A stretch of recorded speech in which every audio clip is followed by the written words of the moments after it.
Well, it's time to have a look at another Lego Star Wars Advent Calendar for 2025. That's this one right here, the Droid Smith Workshop.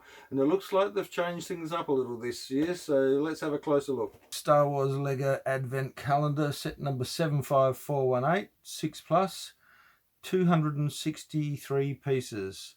This one retails for US $44.99, UK $29.99, Canada $59.99 and $59.99 Australian dollars.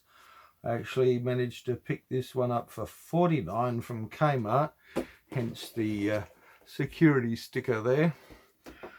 And they also have another one of them on the back. We have a very bright festive looking cover on the front here, nice big ribbon there, C3PO, Babu Frick, and various different droids, a Christmas themed mouse droid there. On the top we have the little window showing Babu Frick, nice little scene of blue trees.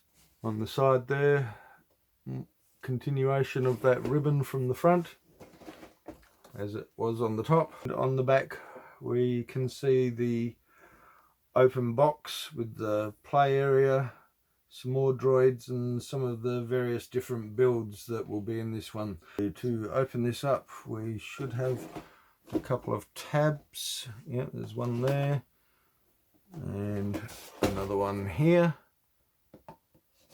and that will allow us to open it up to reveal our little play area. That sits pretty flat without you having to do too much to it. Got some big Christmas themed rugs there, a few other technical pieces. Looks like a nice little play area to play on, and we have the background scene there showing a super battle droid, C3PO in a big chair with Babu Frick, battle droid slumped in the corner there, and some of the different builds that we're going to get within this. As you can see, the numbers are all laid out in random order, so let's dive in. We've got 8 minifigs in total, in no particular order so as not to give away the surprise. We have a C3PO, a Jawa, Babu Frick, R7A7, BD72, a scrap battle droid, super battle droid, and a Christmas themed BD8. First of all we have C3PO with his red eyes, pretty nice printing on the front there. Unfortunately we don't have a dual molded leg for him. We have side printing on his arms, back printing and side printing on that arm as well. We have a micro scale Babu Frick here, that's the back of him. R7A7, no back printing on him. Then we have our cool little Jawa with his festive printed knitted jumper on there. A Gonk droid on there with a couple of BD72s. No arm printing on him. The back of his knitted jumper with a R2 astromech droid and a couple of BD8s. Then we have a scrap battle droid. He has a backpack and one odd arm, hence the scrap. And our little BD72, he has some nice side printing there. There's the back of him and the other side with printing also. The final one in the lineup is the super battle droid. Pretty standard super battle droid, no extra printing on him. That's his back and his other side. Alright, next I wanted to show you all the mini builds because there's something special about these that I'll get to towards the end. But what we have here is a little counter for them to work at or behind. We have a little tool rack with all their tools on it. Little storage place with some spare parts in it. Another little cleanup station there. Rubbish bin with a shovel. We have a chair for C3PO to sit in. A little Jawa vehicle there for them to drive around on. Another little crate of spare parts. And a little crane mechanism which you can actually attach to the back of the Jawa vehicle, like so. And that will actually turn around. You can tilt that. This little piece here will actually pick up one of the droids. I'll show you that later. And these pieces here do actually all clip together like so.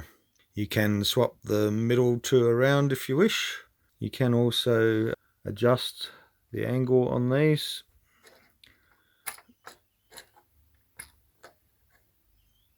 Like so, or bend it around the other way if you want. So there's lots of spare bits and pieces there which will give you a surprise at the end. And last of all, we have our buildable droids, and my knowledge of droids isn't the best, so please let me know if I get any of these wrong. I believe this one's a B1 battle droid disguised as a Christmas tree. Then we have a buzz droid. This one's definitely an Imperial probe droid. We have a pit droid over here. This one I think is a tri droid or a buzz droid, or buzz droid deployment droid. Then in the middle there, a Treadwell, I think. This one's either a gonk droid or a medical droid. And of course we have a very festive looking mouse droid at the front there. So here we have some of the play features that are available. You can see here we have the Jawa driving his vehicle with the crane attached to the back, picking up a pit droid. In the middle here we have C3PO with Babu Frick sitting behind him on his chair, which is reminiscent of the Rise of Skywalker scene. BB-8 here in his snowman form without all his normal colouring can actually have a little hat placed on him to make him look like a snowman. You can just see his eye underneath there. But what I really wanted to show you was some of the play features you get here. Now, I said there was a bonus. You can actually build an extra battle droid in various different colours, because there's lots of different spare parts that come with this. So if you wanted to, you could make a Christmas themed battle droid. If I put him together around the right way. Where's his head? There it is. There we go. We have a Christmas themed battle droid with white body, red arms and gold legs. And there's various other arms that you could use. You could swap them out as much as you like. There's dark grey arms, light grey arms. And oh, there's also a spare leg for the R7 astromech droid. So there's definitely lots of playability here. You got black arms, do whatever you like, switch it around, have some fun. It's definitely one of the more playable sets that they've made. Instead of having lots of different micro ships, they've definitely gone more into the play aspects for this set. So let me know what you think. Okay, well, I guess it's time to give this one a score. I definitely think it's better than a 6-7. I'd give it a solid 8. No, give it a 9. I can't give it a 10 because C3PO should have had a dual molded leg, and it would have been nice to have had a festive super battle droid. But definitely a lot more playable than previous advent calendars that they've had. So I hope you've enjoyed this review. If you have, give me a like. If you really enjoyed it, give me a hype. And don't forget to give that subscribe button a gentle push. And now I'm going to go and have a bit of a play. See you later.